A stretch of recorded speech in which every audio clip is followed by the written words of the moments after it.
For thousands of years, man has never needed a Department of Education. But in the last few decades, you've convinced yourself it's a necessity. Hey everybody, we got a modern day Socrates in the house. I would almost prefer if you regurgitated the same misinformation that half the other lunatics are in that thread. Because this is not it, honey. This is giving like, where are the grooves? The brain is smooth. Like bringing a knife to a gunfight. Like, you don't have the tools. You're not equipped. In a bold and controversial move, the U.S. President has officially set in motion the dismantling of the Department of Education, marking a seismic shift in the nation's approach to public schooling. Citing the need to reduce federal control and return power to states, the administration argues that local governments are better equipped to manage education policy. However, critics warn that this decision could disrupt millions of students' lives, weaken national academic standards, and eliminate crucial funding programs that support low-income families in special education. As the country braces for the fallout, the debate over whether this move will empower communities or create chaos in the education system grows more intense. Hello guys, welcome back to Inside Republic. Kindly like and share this video so that the algorithm can recommend it to a broader audience, and that helps with the growth of the channel and page. If you haven't subscribed or followed, kindly do so, and to those that have, I'm truly grateful. Let's watch the following video clips, then I'll be back with my commentary.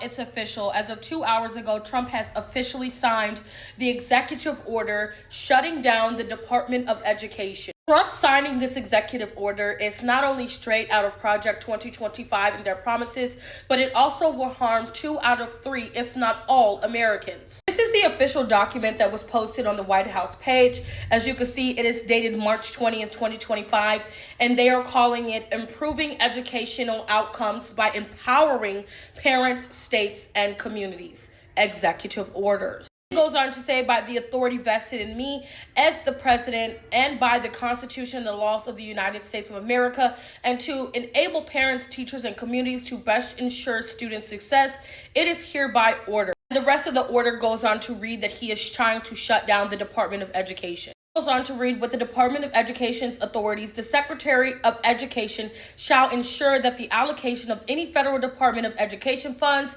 is subject to rigorous compliance with federal law and administration policy, including the requirement that any program or actively receiving federal assistance terminates illegal discrimination obscured under the law, diversity, equity, and inclusion, or similar terms and programs promoting gender ideology. I told you yesterday he was gonna sign it, and today he fucking signed it. This will not be good. So for you guys saying, oh, great, and that this had nothing to do with Project 2025, there's the fine print along with all the other executive orders that he signed. It's really hard for me to understand how some of the parents in the United States of America are going to have to explain to their children that the reason that they don't have special supports and individualized education plan anymore at school is because you voted for them not to. With a stroke of a pen, the president has signed an executive order to begin dismantling the Department of Education, igniting fierce debate over the future of American schooling. Supporters claim the move will free states from burdensome federal regulations, but critics argue it will devastate students who rely on federally funded programs. Many see this as a direct attack on public education, using claims of bureaucratic inefficiency to justify stripping away protection for the most vulnerable. As the nation grapples with the fallout, Trump's decision serves as a stark reminder that elections have long-term consequences, especially for the millions of children whose future now hang in the balance. Let me tell you something. There's never been a time where the people who ban books are the good guys. There's never been a time where the people who attack education are on the right side of history. What this billionaire and the current administration are doing lays the groundwork for authoritarianism. This is not fear-mongering. There's precedent throughout history to tell us exactly what's happening right now. Attacking education makes it easier to indoctrinate a populace. They want to make it harder for your kids to go to school, harder for you to pursue education. They want to dissolve the DOE in its entirety. We're all in support of reforming and improving it, but dissolving it in its entirety with no goal or method of trying to make it better is going to make it harder for you to go to school. For your kids to get an education, it's going to make it harder. for public schools to stay afloat and get the funding that they need. They are attacking education to keep you indoctrinated.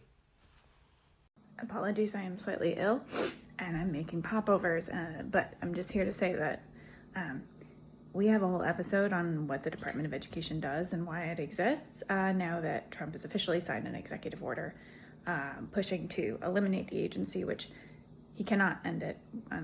That's Congress's job. So there's also that. You can't just close an agency. That has to be an act of Congress. But anyway, we did the episode a couple months ago, but it's still very relevant. You can find it if you go to civics101podcast.org and then click on the episodes and scroll down, you'll see it right there. Or if you subscribe to any podcast app, find Civics 101 and you will find the episode. I believe it's like the 7th or 8th one down, but we talk about what the department does and what it doesn't. And I will just say really quickly, what it does is it ensures the civil rights of students and also provides funding for schools that need to make education accessible to all children, meaning children with disabilities, children in low-income areas, children who do not have as many opportunities, to ensure that there is equal opportunity for learning across the United States. Here's what it doesn't do. It does not educate children. So despite what our president has said, the Department of Education is not in charge of educating children. That is already the responsibility of states and local governments. The dismantling of the Department of Education represents a direct assault on American education, undermining the nation's commitment to accessible and equitable learning. Critics argue that such a move would not resolve the systematic issues within the department, but instead leave education policy fragmented and inconsistent across states. Without federal oversight, the risk of indoctrination increases as local entities gain unchecked power over curricula, potentially pushing partisan agendas.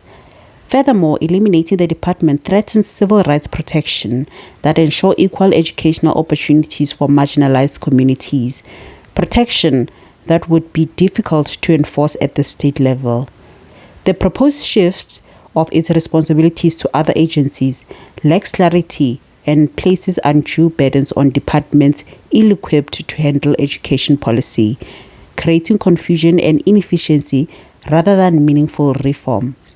Instead of dismantling the department, efforts should focus on restructuring and improving its effectiveness to better serve students and educators. So, Felon-in-Chief is supposed to sign an order to make a plan to eliminate the Department of Education today. As a mom and a Mimi of children and grandchildren who have 504 or IEPs, this is insane. If you do not know, the money for special education comes from the federal government. Your state only contributes a tiny amount, if any at all. It comes from the federal government.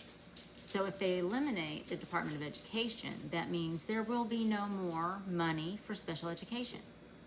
Your child who has ADHD or who is on the spectrum or who has dyslexia or a behavioral problem that has given them a 504 or anxiety or any reason whatsoever that they need assistance for learning, it's gone. There will be no help. The schools will not be forced to help your child or your grandchild. This is not a lie. This is not something that Democrats are making up. It is something that felon Trump is doing. Why does he care about your children? He doesn't. The only thing he cares about is power and money. Why do the oligarchs care about your children? They don't. They care about power and money.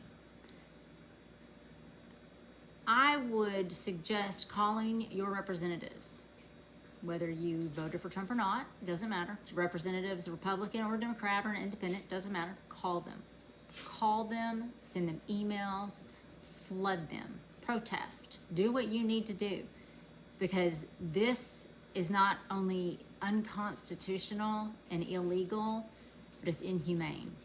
Our children, every child deserves an education. Every single child deserves a proper education. Proper education. Not one where we eliminate our history because it looks bad on us. Slavery was a thing. Yeah, it was. That's why the Civil War was started. People deny that, but is another thing. Proper education for all children, every single child. Now get out there and do your thing. The dismantling of the Department of Education poses a direct threat to American children, especially those with special needs, whose programs heavily rely on federal funding.